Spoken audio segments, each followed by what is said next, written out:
Okay, so there are two distinct labor market advantages. Basically, one, um, if all the firms that are doing a particular industry are in the same area, what that facilitates is movement between firms. And so as a firm, say, goes out of business, the workers can easily find new jobs because their new employers are close by. From the firm side of it, this allows me to kind of offer lower wages because I know that there's a certain risk of separation. That risk is mitigated by the fact that the probability of finding a new job is high.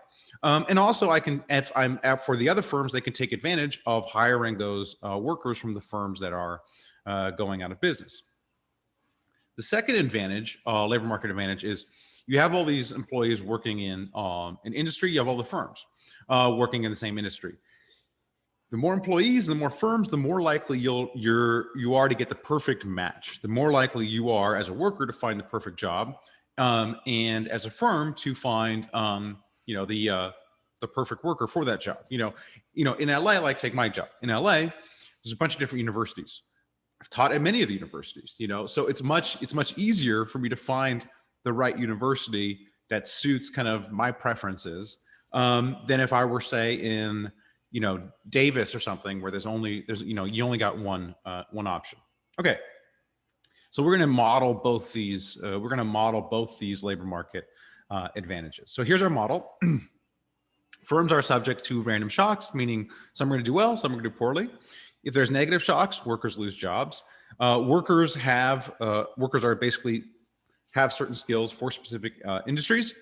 The unemployed workers, if you're unemployed, your first step is going to look for a job near you. And then you're going to expand your search, if that doesn't go well.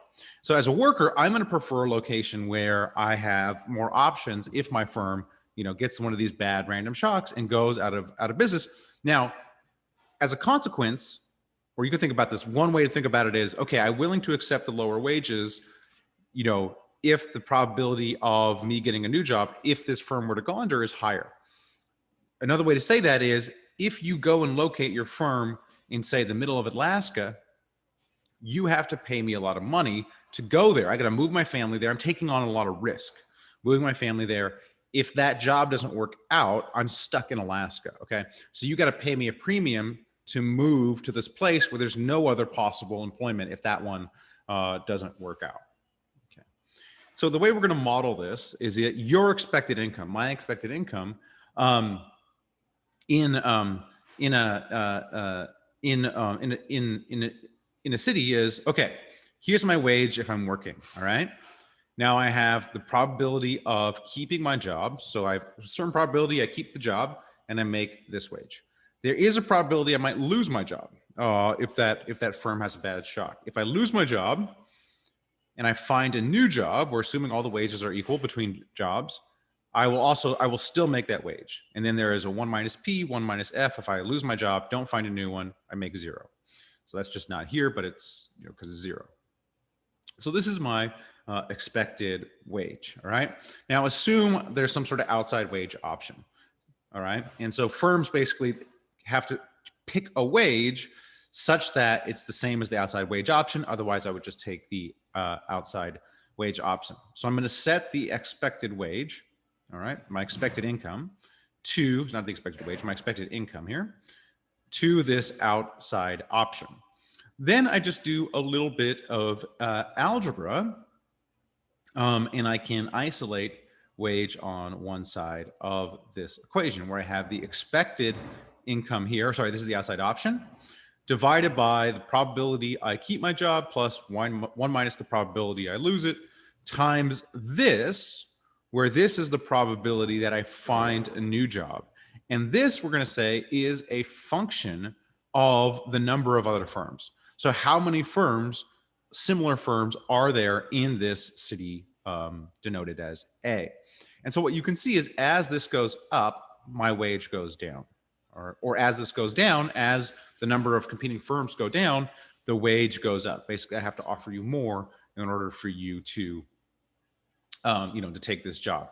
And so this aspect of labor markets and agglomeration basically suggests that actually workers will have workers where they're working in a cluster with lots of firms of the similar type will actually have lower wages in large cities. Now, there are a bunch of different things that are going to determine wages in large cities. And so this particular factor is pushing wages down. But there are lots of other factors that are pushing wages up. So you might not see that workers in large cities or workers with clusters have lower wages. This is just kind of one aspect of urban labor markets. Another aspect is bargaining. And so if you have lots of employers, you might be able to play them off each other and therefore bargain your wage up, where if you go to the middle of nowhere, you may not have other options and therefore lower your bargaining power as a worker. So there's sort of that countervailing factor. Okay, the second labor market advantage is that firm worker matching. And so I'm more likely to get the perfect job from the worker standpoint, or I'm more likely to get the perfect employee from the firm standpoint. And we can model this as each worker has a type Y, each firm has a type X. And basically the closer they are together, the higher the output, the more efficient the firm is. So we're going to model it like this, where basically we have this component that's fixed minus this component, and kind of the negative penalty of this component gets lower the closer the match is. So we have, assume this is a number, assume this is some representation of, the firm type and some representation of the worker. The closer they are together, the lower this penalty. And this is just a simple way to model. The better the match, the higher the output, the more efficient the firm is, okay?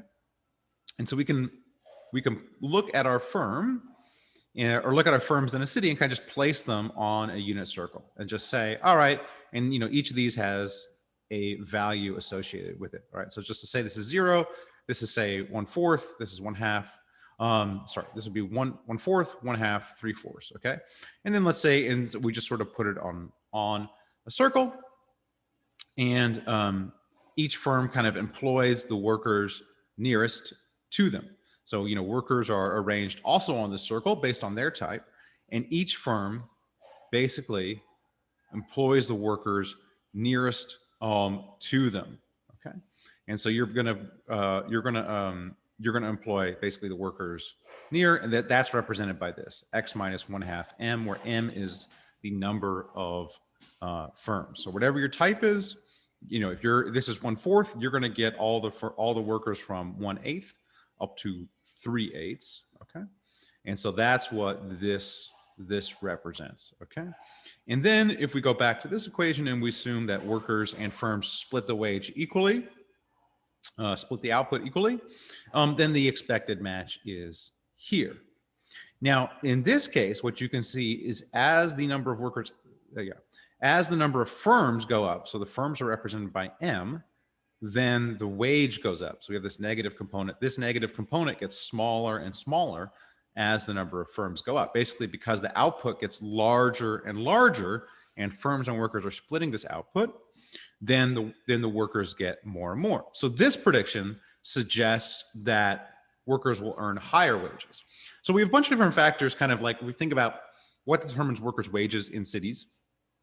This kind of better matching is going to push the wages up.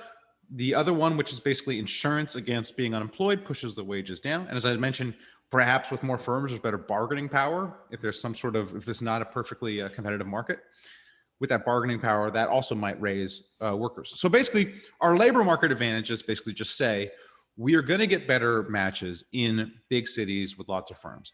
We're also going to have the workers are going to be insured against being unemployed because there are more jobs available. These are the advantages. What that says about wages, we don't know, because they're pushing things in opposite directions. Okay, all right, last we'll do the sharing knowledge.